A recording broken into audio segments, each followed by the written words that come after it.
Hello everyone, pardon the mess, and welcome to the show. I don't know, can you guys see anything? Let me get behind you. Okay. Yeah, I guess you can see pretty good. Alright, here's what I'm dealing with. I've got an older Ms250 here. These are great saws, absolutely wonderful, but they're not heavy duty. These poor things get flogged like a rented mule and then discarded because they're too expensive to fix. If you got heavy duty work to do, this is not your saw.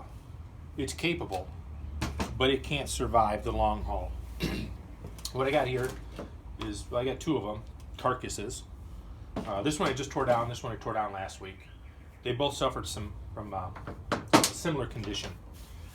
And they seemed to run okay at first, but once they got hot, they started to miss and just generally run like crap.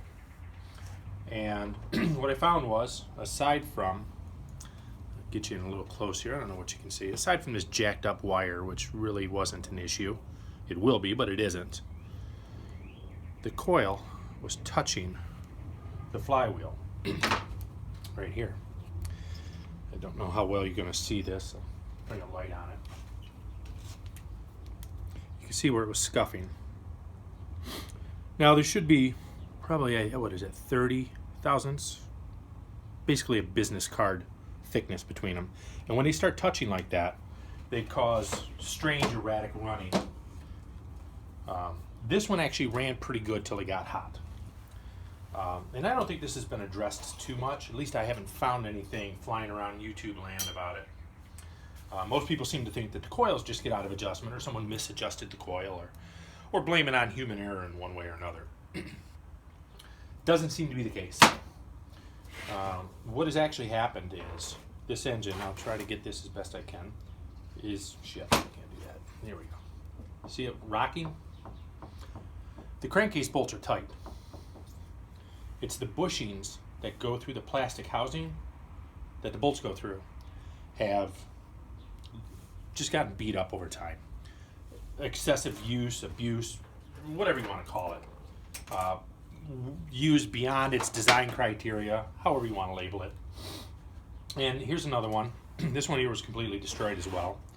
Case is useless. Broken here. The bushings that belong in these holes, let's flip it over this way for you. They belong in here. Well, they were loose. They were like throwing a hot dog down a hallway. They were just sloppy as all could be. And you have options. I haven't tried to repair these. I don't think there's much value in it.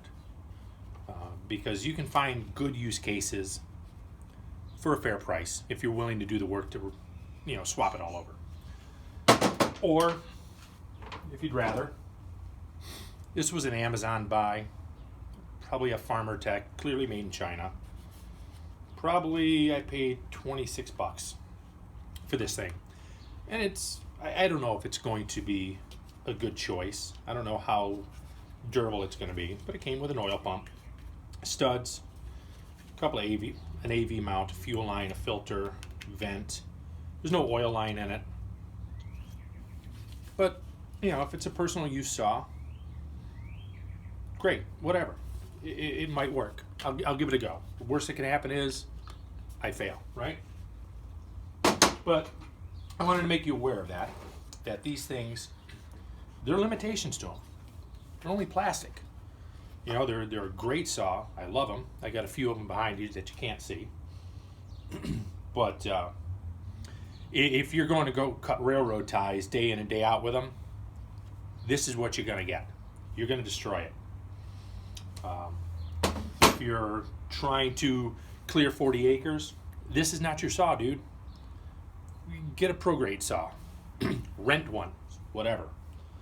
But I wanted to make you aware of this, just so you don't misdiagnose your own and think, wow, my coil just keeps going out of adjustment. I don't know what's going on. It's probably not the coil going out of adjustment. It's probably the engine going out of adjustment.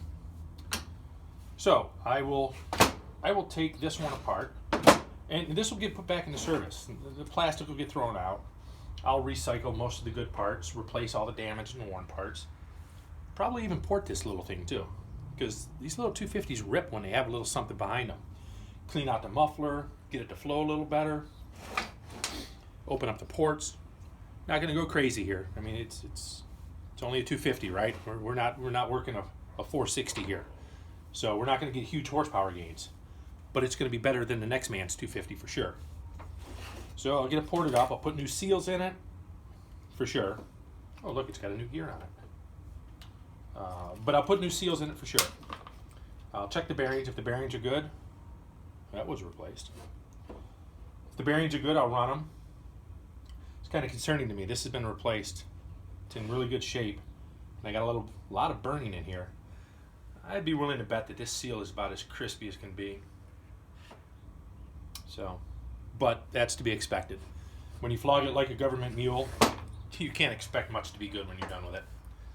So that's all I have for you now, but just wanted to make you aware that it's not always the coil being loose and it's not always the coil being misadjusted. These things do wear out because they were not intended to be used as heavy-duty saws. So that's all I got for you. See you next time. Have a good day.